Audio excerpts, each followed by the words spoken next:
What exactly is loaners? When you hear the word, you think of those times when you have your car in the shop and the dealer gives you a loaner vehicle for the duration of the repair. You drive it until your car is repaired, then return the loaner with the fuel tank topped off. Pretty simple. So, that means that a medical device loaner is pretty simple too. A hospital uses it and returns it when they are done. Well, it's not that straightforward. Let's start from the beginning. Way back in the 20th century, there were substantial advancements in the medical field, especially in the area that involved devices and technology.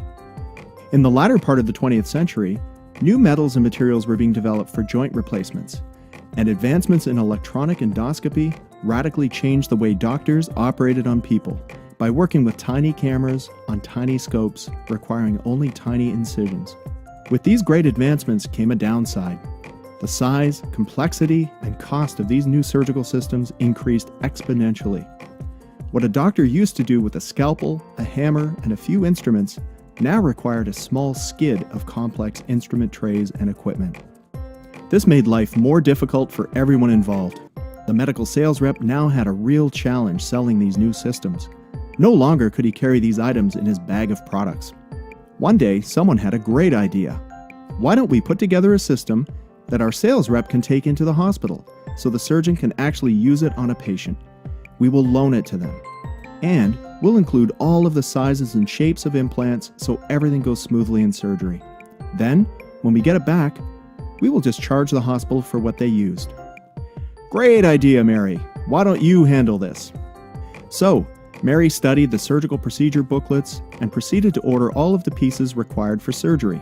This worked out great for everyone. The surgeon was happy because he got to try out a new technology before buying it. The company was happy because they made the sale. And the field rep was happy because he got his commission. And Mary was happy because everyone liked Mary's idea. Word spread quickly to other sales reps, and they too began requesting the loaner system. Mary had to come up with a way of keeping a schedule on who wants the loaner and when. So she bought a whiteboard and manually kept track of the loaner system. Soon, there were too many requests for the loaner system, and they had to add another, then another, then another. Then, the sales rep started asking for more types of surgical systems that they could borrow to demo or use in surgery as well. Then more, then more. Mary was overwhelmed. Soon, they moved the loaner sets and Mary's desk into the warehouse where there was more room. Then, they hired more people to help Mary manage everything. The loaner department quickly became a crucial and expected service in the medical field. Not only was the loaner department providing demo and evaluation systems for the sales force, it was providing existing customers with supplemental inventory for peak caseloads and covering equipment while it was being repaired. With this new service came unforeseen challenges. Shipping and scheduling, sets crisscrossing across the country, late loaners, incomplete sets, billing discrepancies, lost or damaged instruments, open boxes, and the list goes on. Loaner staff had to be quickly trained on properly inspecting instruments for damaged threads, pins, electronics, and they had to test every endoscopy piece that came back by setting it up on a test bed and turning it on. They even had to inspect every little crevice and hole or cannulation for proper cleaning. Scheduling and tracking loaner equipment was a time-consuming and manual process, relying on paper trails. It's no surprise that inventory began to go missing at an alarming rate. There was no software that existed to handle the complexity and specificity of the medical device loaner service. So, folks began using larger whiteboards, Excel spreadsheets, or sometimes clunky Access databases. Unfortunately, this wasn't a multi-user environment and was prone to file corruption and loss of data. On the other side of the fence, for the hospitals and sales reps, this new service freed up resources for surgeons to use new technology before buying it. They loved it. It was a heyday for sales reps. Medical companies were happy, sales reps were happy, doctors were happy. Hospital administration, on the other hand, was not happy. In the mid-90s, as the baby boomer generation began to turn 50 years old, hospitals' financial analysts sounded the alarm bell and the brakes went on. Hospitals had to cut back on spending, otherwise the spending trend would be unmanageable. With spending cutbacks, hospitals were less likely to purchase expensive medical device systems. Medical device companies had to come up with more creative ways of selling their new and better mousetraps.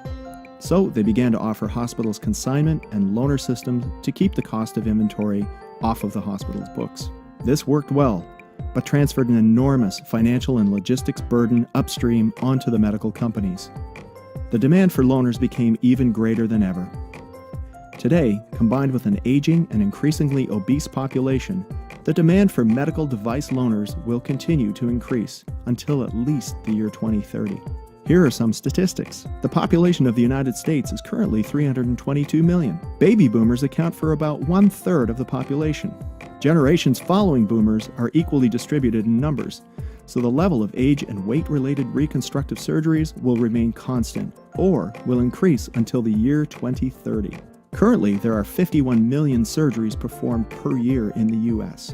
This includes 1.2 million knee and hip replacements, over 1 million spinal surgeries, 1 million knee arthroscopies, 1.6 million gastric endoscopies, 1 million laparoscopic cholecystectomies.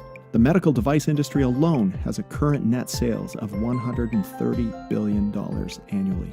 Today, there are 735 medical device companies in the U.S. sharing this sales number. Most of these companies have sales and distribution offices and offer a loaner service. In a study we conducted a few years ago, we identified over 2,100 medical device sales and distribution facilities in the U.S. that would provide loaner equipment to hospitals, and therefore would require loaner software.